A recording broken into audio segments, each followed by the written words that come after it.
tastes so good. You like that, huh? Like that? It's really something, isn't it? Yeah, I can't get over the change.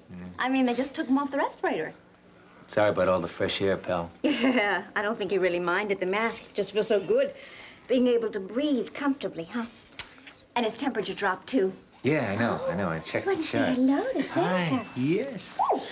I checked this chart, but I tell you, we really mustn't tire him. He's still vulnerable. Okay, all right. I want to talk to you about something anyway. Excuse me, could you watch him for a sec? Hey, look who's going to take See a you. little bit? Look. See a little bit, pal. Go ahead. It's okay. There you go. Oh, sure. She'll take good care of you. We don't want to tear you out. Now, take your nap. Who just needs a nap? Bye-bye. Bye-bye. Bye-bye. Oh. See a little bit. It's okay. I spoke to my sister this morning. Oh, yeah? How is she? Well, according to Tom, she almost had a miscarriage last night. She also has to stay in bed for a day or two. She can't get off her feet. Now, why didn't you tell me it was that serious? Well, what could you have done? I don't understand. That's not the point. Jillian, I played it down last night because Faith asked me to. Edmund nearly died last night. I agreed with Faith that you had enough to worry about. I never quite put it that way before. What? That he almost died. I think you knew it. That's a small miracle in there. I don't know how parents cope with losing a child. I mean, if I had come in here Jillian, today and... He is alive. See, that's all you have to think about. And he's going to make it, that's for sure. Right. Right. Do you know what I want to do? Sleep. No. I want to paint his room before he comes home. You just painted it last year. I know, but I want to do it nice and fresh all over again. Surprise him. Let's see. Need some help? I might. Well, then I take it you're not mad at me anymore. I mean, about Faith. Seneca, you find out about things that concern me, and then you deliberately keep them from me. Jillian, I don't do that anymore. Uh-huh. Well, I think I'll go and see my sister. Well, I think I'll go and see Edmund. Hey, about Frank, did he ever return your call? No. But then again, I don't even think he got the message.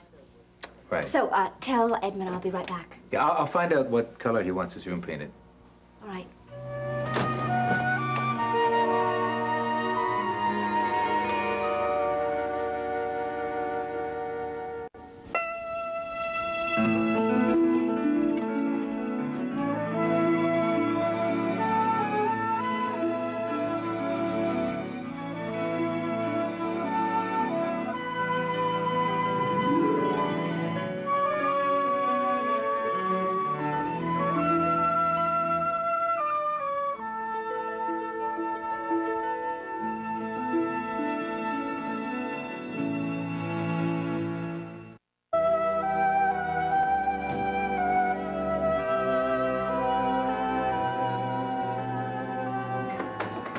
Tom?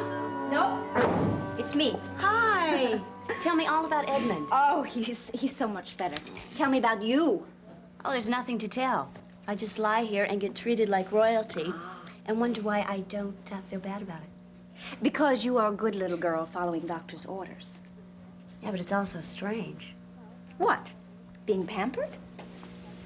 No, trying to avoid a miscarriage when I didn't want to be pregnant in the first place. What is it with us? Well, you don't take a life. I think that's one of the things we learned from Dad. I'm more grateful about that every day. Do you know one of the best things I ever did was to go ahead and have Edmund? I mean, I just saw him in the hospital. I was playing with him, and I was glowing. I mean, for all of that misery that I went through before he was born. I just can't imagine my life now without him. I thought about that a lot last night. Oh, I wish I had been there. I called the hospital and got the medical report, and I talked to the charge nurse a couple of times. But I still want to see him myself. Hey, you're surrounded by doctors. No, And Seneca is with him right now. Right now. There's no reason in the world for you to lift a toe off of that couch. You didn't sneak downstairs, did you? Are you kidding? With Tom around? He carries me everywhere. He anticipates every little move I make. Coffee, iced tea, phone, food. He even threatened to put a sign up outside saying, "Please tiptoe when you pass." I think I should inform you that there is an index card taped to the front door. No, no. Don't get alarmed. All it says is, ring lower level bell. I'm not surprised. I wouldn't be surprised if he built a barricade on the stairs to keep Delia out. Actually, I wouldn't mind that. How is she doing? You'll love this. I was alone here yesterday. It was about dinner time. I was upstairs, sound asleep. And the phone rang. But Tom had made me promise I would not move, I would rest. So I didn't pick it up. And then all of a sudden, I heard this crash down here. And I called out and no one answered. And it really scared me. So I got up and came down here expecting to find a burglar or have a miscarriage or both. Who do I find? Delia. And what did she say? Something about that she was looking for some kind of a plate. I hope you called the police. Well, I was about to, just so she got downstairs safely, because Tom came in and hit the ceiling. He was raging mad at her. And then all of a sudden, it just stopped like that. Roger was there at that point, and he took Dee downstairs. And then he was perfectly calm for the rest of the evening. His anger vanished, and that was that. But wouldn't you say that's a step in the right direction? Yeah, How about the jealousy thing? it's better. When he hears Pat's name mentioned, he just becomes very quiet. Hey, he really is trying. It's the baby. Tom wants to be the world's greatest father. And husband. Yeah. We had the most wonderful time in the park the other afternoon. Just wonderful. Until I started having these symptoms. But there were children everywhere, and Tom was so wonderful with them. He's so loving. Look at this. And I'm so hopelessly traditional. I'm going to try as hard as he is. You and Edmund are a unit, a real unit, just the two of you. But Jill, I don't think I'm strong enough to do it alone. I don't. I think I really need an old-fashioned family for this baby. I'll tell you, I have found myself leaning in that direction for the past 24 hours. I really didn't like not having Frank here, being hundreds of miles away. I know that he loves Edmund, and he wants to be here, but he wasn't. But Seneca was. Did you ask Frank to come? No, I couldn't. No. That's something you'd want him to do on his own, to feel like he needed to. Yeah. Do you know that he hasn't even called me this morning? Now, I told him to call Roger to phone him about the bronchoscopy, and nothing this morning. I called him last night because I couldn't reach him. I left a message. Nothing this morning. And Seneca's there. Supportive, sweet. He's always there. Who's that guy making love?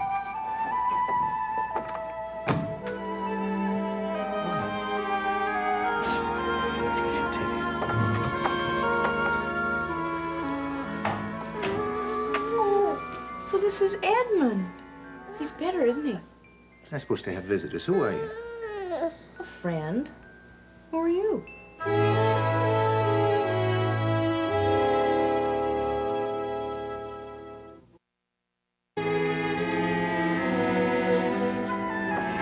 I really wasn't going to kidnap him. I'm sorry, but he's been critically ill. You were going to introduce yourself. I'm Dr. Bolak. I'm Siobhan Ryan, Frank's sister. Oh, Your name's Seneca, isn't it? yeah, I didn't realize I was so well known. Oh, sure, you're the villain. Uh-huh. Well, if you like, you can go spend a few minutes with your nephew. Family's allowed. Oh, no, I'm glad he's getting better, but do you have to rush off and operate on somebody? No, I have a few minutes. What can I do for you? I don't know. Say something mean, growl. You've been talking to your brother. No, I haven't. He's been busy campaigning upstate, and I haven't seen him since I've been home. I lived in Seattle till a couple of weeks ago. Does Seattle consider me a villain? I never asked. Well, then it must have come from your parents, and that's a shame. Well, the family's still pulling for Frank and Jill. Maybe villain is too harsh a word. Mother thinks you're a brilliant doctor. Swell. And a real friend to Edmund. Yeah. But dangerous to Jillian. Well, a distraction. An impediment. Well, a mistake, if you know what I mean. Like I should leave town and never bother to come back, that sort of thing. Look, what do we care about my family's opinions? I disagree with them 75% of the time anyway. For instance, there is an animal over at Ryan's. Now, I am convinced that he is a beautiful dog, but everybody else seems to think he's an albatross. So why don't we just forget nasty words like villain and start again, okay? I am Siobhan Ryan, Edmund's aunt. And I am Seneca Bolak, Edmund's friend. Is it Seneca, like the Indian tribe? Yeah, my mother's half Seneca. Far out. Yeah. See, there's one thing about me your family didn't tell you. They certainly didn't. Nobody told me how good-looking you were, either. Well, you may be the most perceptive, Ryan, of them all. They only understood me the way you do. You know, ordinarily, you would hit it off beautifully with my family. Yeah, well, I did at first. Johnny and Maeve were very good to me when my wife died. I'm very fond of them. And your sister. And Patrick is one of my favorite residents. Yeah, he's my favorite brother. Oh, of course, I love Frank, too. Well, I see another side of him, of course. Oh, well, yeah, as Jillian's rival, I guess you would. You mean you really don't like Frank, leaving Jill out of it? Siobhan, if I answer that question, it's liable to spoil a very pleasant conversation. I never met anybody who actively disliked Frank, except for maybe a couple of... Villains? Yeah. But, you see, maybe you're going to have to rethink your family's point of view. You aren't even going to vote for him? Or buy a used car from him. Frank's not like that. Siobhan, what do you say we end this on a very positive note? Very nice meeting you. You can come visit Edmund anytime you like. It was nice meeting you, too. Strange, but nice.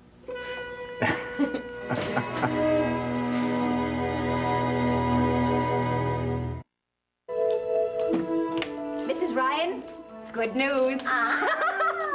Edmund. He's sitting up and laughing, investigating his toes. He's going to be fine. Oh, God bless him. I knew it. I felt it last night. Sit down. They have him on this oxygen therapy for the last 12 hours, and the difference in his breathing is incredible. Oh, maybe you have to go see him. Oh, I will, right after lunch. In the meantime, Siobhan has visited him. She has? Mm-hmm. Oh, I love it. I love Edmund's family keeping an eye on him. Yes. Especially now since Faith can't be there. Although she's better now, too. Is she? I'm so glad. Do you know, who else went to see Edmund? No? I thought maybe you might have talked to Frank today. No, I did call him late last night, but there was no answer. I left a message. Who else? Francis. What? Mm-hmm. He was that worried. He got on a plane and came back to the city. You mean he's here? No, darling, he's not here. He only stayed for a few hours and then went right back on a midnight plane. But you mean he went to the hospital? Oh, yes, and he talked and got all the information he could from the nurse. And then came by here briefly and then took a late flight out. He was also told by the nurse that he could contact you at Seneca's apartment, but Francis couldn't bring himself to call you there. Oh, my God. I'm so sorry. I tried to reason with him, but he was so angry, and, you know, to be truthful, I could see his point of view. Maeve, I went to Seneca's because he asked me for dinner. I hadn't eaten, I hadn't shopped. I wound up going there and falling asleep on a couch and waking up and eating cold steak. I went right home and I called him. I can't believe that we could have seen each other. We could have visited the baby together. We could have talked. Oh, darling. At least Frank did come to see Edmund, and that's something that you wanted. Yeah, I did. I mean, he put the campaign aside. Yeah, I didn't have to ask him to No, either. no, that was something that he had to do. So now maybe you have your proof that you've been looking for, that he can put the people that he loves in front of his work.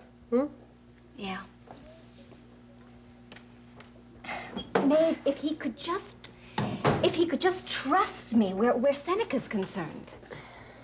Yes, dear, but you know, you do spend a good deal of time with Seneca. And the man has made no bones about his intentions. I mean, if you'd have him instead of Francis.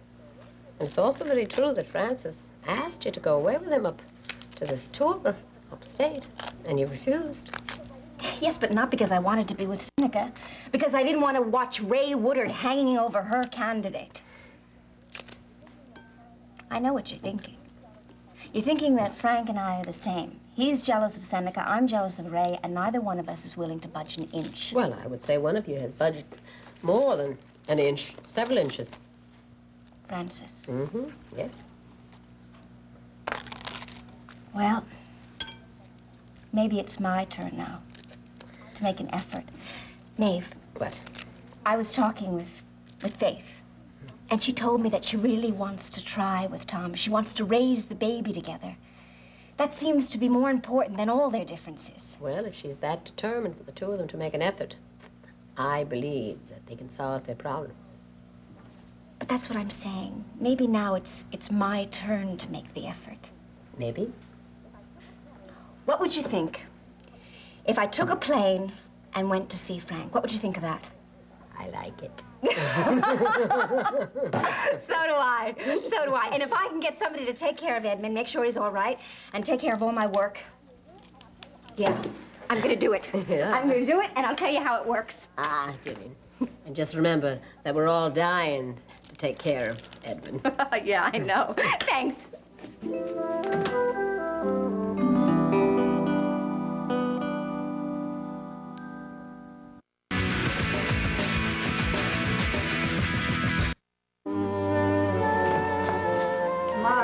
Mary. Can I have a cup of tea with you and try to get my head together? Certainly, dear. What's the problem? Marcia quit this morning. I have more than enough work for two people, and Jack is throwing a fit. Oh, dear. Sweetheart, even if Siobhan doesn't need this thing anymore, I do not want her walking Finn at least for a couple of days. I've already told her, will you please speak to her yourself? Darling, the point is, I don't think that dog would let anybody walk him at this point except his dog. If Siobhan has it in her head to take the dog... Well, it's nice that she went to visit Edmund at the hospital. Isn't it? I think she's trying very hard to do the right thing. Of course she is.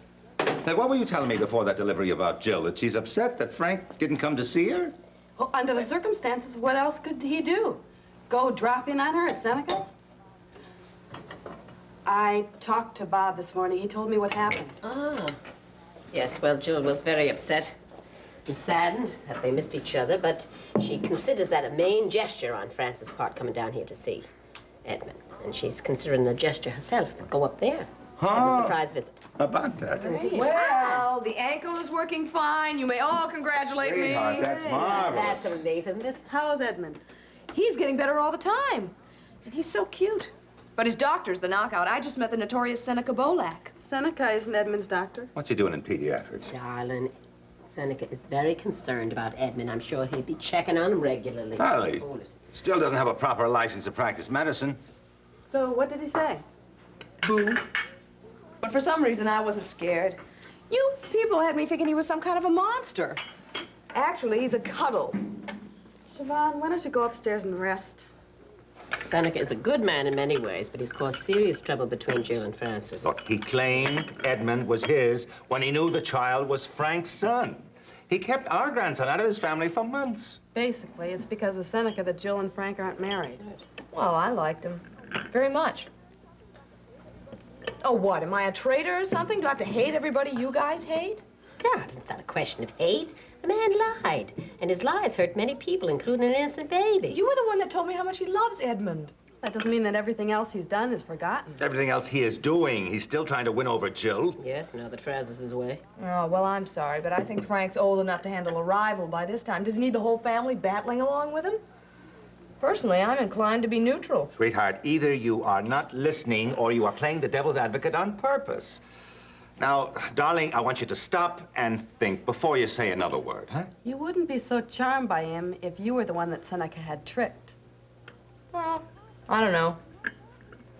She's impossible. I'm not talking to her anymore. I understand what you're saying, and I have been listening. But the fact is, Jill's forgiven Seneca for his terrible behavior, so why shouldn't I? Forget it. There's some things that just can't be explained. What things?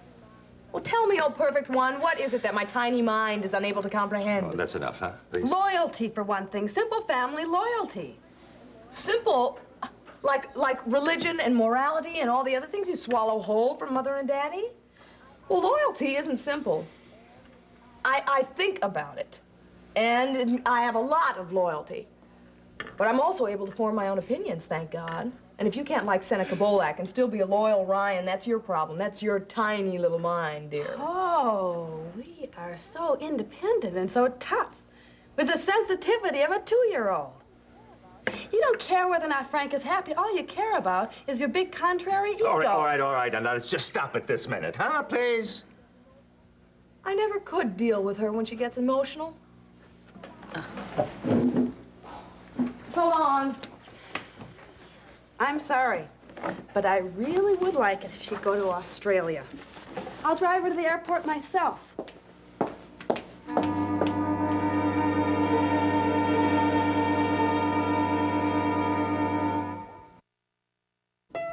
Spend breakfast in bed with SoapNet. Sleep in, curl up, and check out with back-to-back episodes of One Tree Hill and Beverly Hills 90210. Breakfast in bed, 7 a.m. to 2 p.m. every Saturday and Sunday on SoapNet.